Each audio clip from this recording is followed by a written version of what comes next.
প্রিয় BA fifth সেমিস্টারের ছাত্রছাত্রীরা, আজকে আমি যে বিষয় নিয়ে আলোচনা করব সেটি হচ্ছে তোমাদের যে বাংলা SEC A1 পেপার রয়েছে, মুদ্রণ ও প্রকাশনা।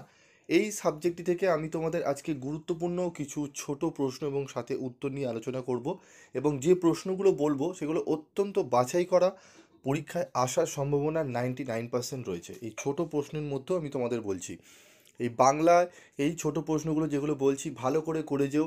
যারা অনেকে সাপ্লিমেন্টারি এক্সাম দিচ্ছ তাদের কাছে লাস্ট অ্যাটেম্প অনেকের কাছে রয়েছে, এবং অনেকে বাংলা এই সাবজেক্টটিতে একটু ভয় পাচ্ছ কীভাবে পড়বো, তাদের জন্য আজকের এই ভিডিওটি দেখলে আশা করব তারা পাস অন্তত করে যাবে। তো ভিডিওটি মনোযোগ সহকারে শুনবে, আমি তোমাদের এক এক করে প্রশ্ন এবং উত্তর নিয়ে আলোচনা করব।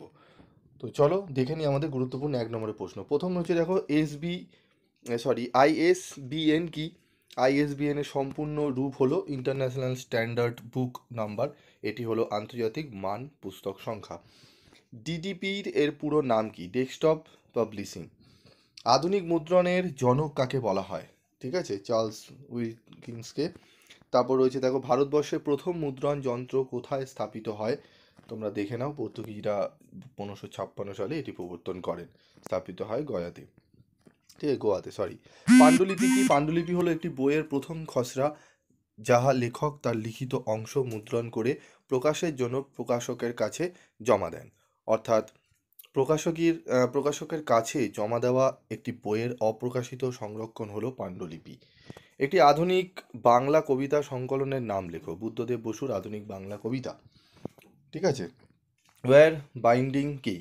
ওয়্যার বাইন্ডিং হলো গ্রন্থের পৃষ্ঠাগুলিকে তারের সাহায্যে একত্রে বাঁধাই করার একটি পদ্ধতি, যেখানে পৃষ্ঠাগুলিকে ছিদ্র করে একটি তারের চিরুনির দ্বারা বইটি বাঁধাই করা হয়।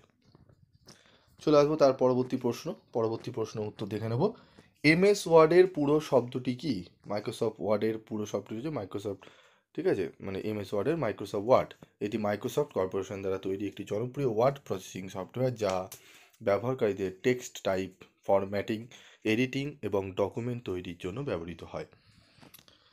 বুক, এখানে রয়েছে, দেখো প্রশ্নটি, যে বুক জ্যাকেট বলতে কি বোঝো, বা কোন অংশ বইয়ের বাইরের ঢাকনা বা মলাটকে বলা হয়? এটি সাধারণত বইয়ের কভার পেজকে রক্ষা করার জন্য ব্যবহার করা হয়, এবং এতে বইয়ের শিরোনাম, লেখকের নাম, প্রকাশকের তথ্য এবং বই সম্পর্কে সংক্ষিপ্ত বিবরণ দেওয়া হয় বা দেওয়া থাকে। নির্ঘণ্ট ইন্ডেক্স কাকে বলে? নির্ঘণ্ট বলতে বই বা গ্রন্থে ব্যবহৃত গুরুত্বপূর্ণ পদ, ধারণা, স্থান বা ব্যক্তির নাম প্রভৃতির পৃষ্ঠা নম্বর সহ বর্ণানুক্রমিক তালিকাকে বোঝায়। এটি সাধারণত মূল গ্রন্থের শেষে সংযোজিত থাকে। ঠিক আছে। তো আজকে আমি আলোচনা করলাম 10টি প্রশ্ন, গুরুত্বপূর্ণ প্রশ্ন নিয়ে এবং উত্তর নিয়ে। পরবর্তী ভিডিওতে আমি আরও বেশ কিছু প্রশ্ন, একদম লাস্ট মিনিটের বাছাই করা প্রশ্নগুলো নিয়ে আলোচনা করব। তোমরা লাস্ট মিনিটের অবশ্যই প্রত্যেকটা সাবজেক্টেরই ছোট প্রশ্নের উত্তরগুলো দেখবে, এবং তোমাদের কোন কোন সাবজেক্টের ছোট প্রশ্নের উত্তর সহ ভিডিও লাগবে তোমরা কমেন্ট বক্সে লিখে জানিও। আমি এক এক করে তোমাদের অবশ্যই ভিডিও আপলোড করব, এবং সেগুলো দেখেও তোমরা দেখবে অনেকটাই উপকৃত হবে। যারা বিশেষ করে এই সাবজেক্টগুলোতে ভয় পাচ্ছ যে আমরা পাস কী করে করবো, তারা অনায়াসে পাস করে যেতে পারবে। জাস্ট একটু ভিডিওটা শুনে নিলেই তোমাদের পড়াগুলো দেবে কমপ্লিট হয়ে যাবে, তোমাদের লেখারও দরকার পড়বে না। জাস্ট একবার ভিডিওটি পড়ে নেবে, বা শুনে নেবে। ঠিক আছে ক্লাসটি। তো আজকের মতো এইটুকুই, দেখা হচ্ছে পরবর্তী ভিডিওতে। সকলে ভালো থেকো, সুস্থ থেকো।